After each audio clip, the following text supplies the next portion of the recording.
Cricket lovers కి మంచి జోష్ కల్పించాలనే ఉద్దేశంతో పుదుచ్చేరి ప్రభుత్వం ఢిల్లీ ప్రత్యేక ప్రతినిధి మల్లాడి కృష్ణారావు ఆధ్వర్యంలో ఛాంపియన్స్ ట్రోఫీ ఫైనల్ మ్యాచ్ భారీ స్క్రీన్ తో లైవ్ షో ఏర్పాటు చేశారు. ఆదివారం సాయంత్రం ప్రారంభమైన ఈ మ్యాచ్ ను స్థానిక జీఎంసీ బాలయోగి క్రీడా మైదానంలో ఏర్పాటు చేశారు. ఇండియా వర్సెస్ న్యూజిలాండ్ మ్యాచ్ ను భారీ స్క్రీన్ పై చూడడానికి స్టేడియంకు క్రీడాభిమానులు చేరుకున్నారు.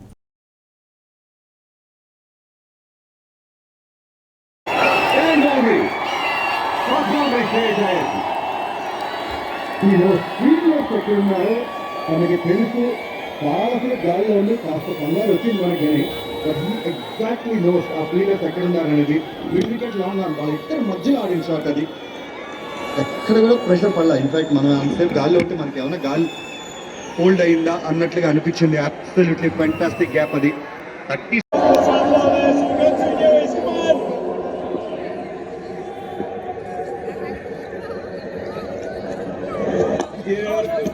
30 గ్రేట్ బౌలింగ్ చూస్తున్నాం. శాండర్ ఇంత ముందే లెంత్ తో కాస్త ఇబ్బంది పడుతున్నాడు అనుకున్న తర్వాత ఇమీడియట్ గా